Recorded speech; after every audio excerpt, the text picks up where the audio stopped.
एक कौआ अपनी लाइफ को लेकर बहुत परेशान था। वो जब भी किसी पक्षी को देखता तो खुद से तुलना करने लग जाता, जिससे उसे ये आभास होता कि उसकी जिंदगी मेरी जिंदगी से ज्यादा अच्छी है।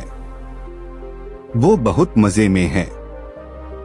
पेड़ पर बैठकर कौआ ये सोच ही रहा था कि इतने में कोई भारी सी आवाज में बोला, इतने परेशान क्यों हो बच्चे, क्या सोच रहे हो? ये सुनते ही कौआ इधर उधर देखने लगा और डरते हुए बोला कि कौन है यहाँ, सामने आओ। तभी पेड़ बोला, अरे डरो मत, ये मैं हूँ जिस पर तुम बैठे हो, मैं कल्पवृक्ष हूँ। मैं अपनी शक्तियों से इस जंगल में रहने वाले हर जीव की परेशानी दूर करता हूँ। अब शक्तियों का नाम सुनते ही खुशी के मारे कौए के बाल खड़े हो गए।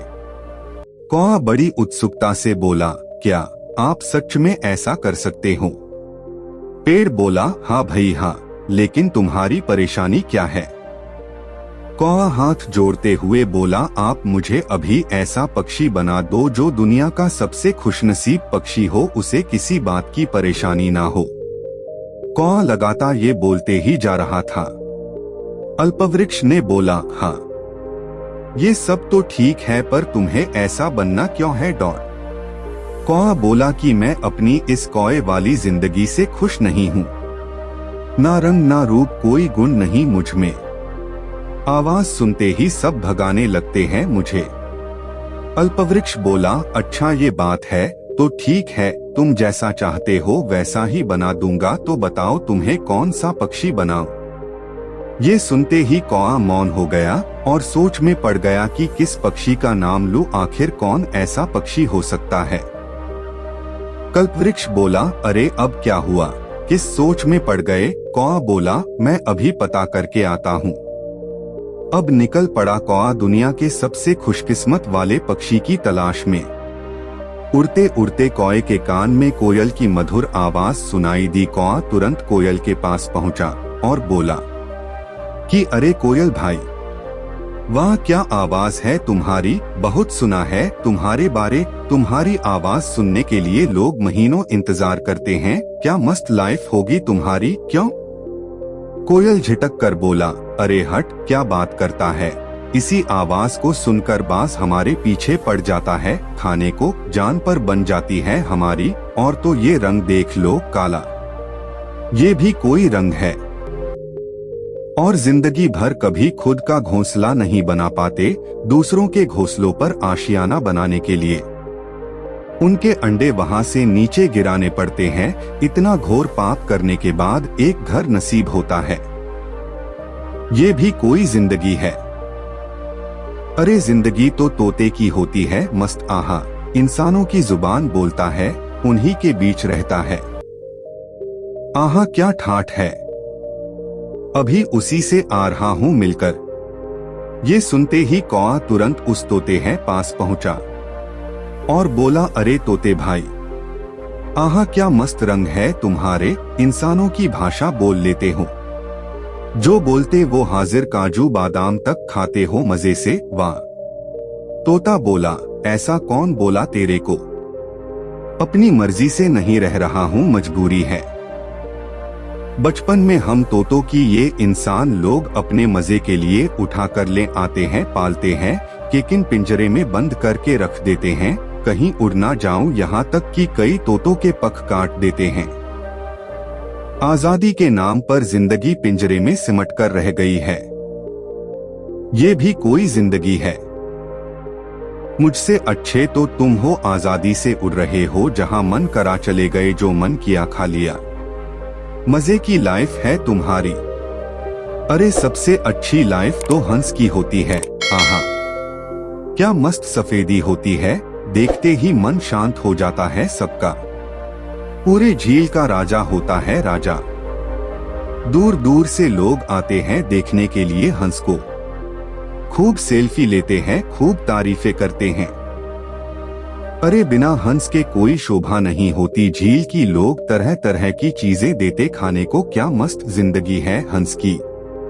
कौआ तुरंत उड़कर हंस के पास गया। कौआ बोला, अरे हंस भैया, अभी अभी तोता भाई ने बताया क्या मस्त जिंदगी है आपकी। हंस बोला, पागल हो क्या, ये भी कोई जिंदगी है। इन लोगों के मजे के लिए मजबूरी में सारा दिन इस पानी में पेंडल मारते रहते हैं और पग हमारे इतने भारी कि ऊंची उड़ान भी नहीं भर पाते। इंसानी शिकारियों की नजर हम पर हमेशा होती है। रंग भी सफेद कफन जैसा कोई रंग भी नहीं। अरे सबसे अच्छी लाइफ तो मोर की होती है। कौआ तुरंत मोर के पास पहुंचता है और बोलता है, अरे मोर भैया, वाह कितने सुंदर हो आप, कितना बड़ा शरीर और खूबसूरत शरीर है। जब भी नाचते हो हर कोई देखते रह जाता है। लोग इंतजार करते हैं तुम्हारा नाच देखने के लिए। तुम्हारी आवाज भी मन को बहुत सुकून देती है। मोर भी दुखी होकर बोला, अरे कौआ भाई, क्यों मजाक उड़ा रहे हो? हम लोगों की जिंदगी के सिक्के का दूसरा पहलू तो तुम जानते ही नहीं हो। हमारी तो सुंदरता ही हमारे लिए श्राप है। हमारे सुंदर पंखों की वजह से हमारा शिकार किया जाता है। इंसान हमें मारकर हमारे पग शरीर से नोच लेते हैं। सिर्फ यही नहीं, हमारा शरीर और पग भारी होने की वजह से हम 20 फुट से ऊपर नहीं उड़ पाते। कभी जंगली कुत्ते हमारा शिकार कर लेते हैं। मोर की बात सुनकर कौआ बहुत उदास हुआ और उड़कर कल्पवृक्ष के पास पहुंचा। कौए ने अल्पवृक्ष को सारी बातें बताई। तब अल्पवृक्ष बोला, बेटा, दूर के ढोल हमेशा सुहावने ही नजर आते हैं। बिना पूरी सच्चाई जाने तुम अक्सर दूसरों को देखते और तुम्हें ये लगता कि उसकी लाइफ तुमसे बहुत अच्छी है, जबकि सच्चाई क्या है वो तो तुम जान ही गए हो। कौआ बोला, हाँ आप सही कह रहे हो। सच्चाई जानने के बाद अब मुझे ये एहसास हो चुका है कि उन सबसे अच्छी तो मेरी जिंदगी है, यानी सबसे खुशनसीब पक्षी तो मैं हुआ। इतना सोचते ही कौआ मजे से उड़ने लगा, गीत गाने लगा। तो दोस्तों, ऐसा ही हमारी जिंदगी में भी होता है। ज्यादातर लोग अपनी जिंदगी से बस इसीलिए नाखुश नहीं होते क्योंकि उन्हें ऐसा लग रहा होता है दूसरे लोगों की लाइफ मुझसे बहुत ज्यादा अच्छी है। हमेशा याद रखना, इंसान को अक्सर उसके विचार ही दुखी कर देते हैं। खुद को दुखी करने वाले आप खुद होते हो, क्योंकि आप जैसा सोचोगे उसका असर आपकी जिंदगी पर पड़ेगा।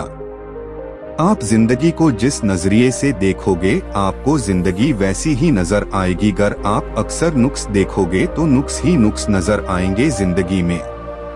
और वैसे भी ईश्वर ने हर जीव जंतु को अलग अलग जरूर बनाया है, लेकिन हर किसी में बहुत ही कमाल की खासियत डालकर भेजा है।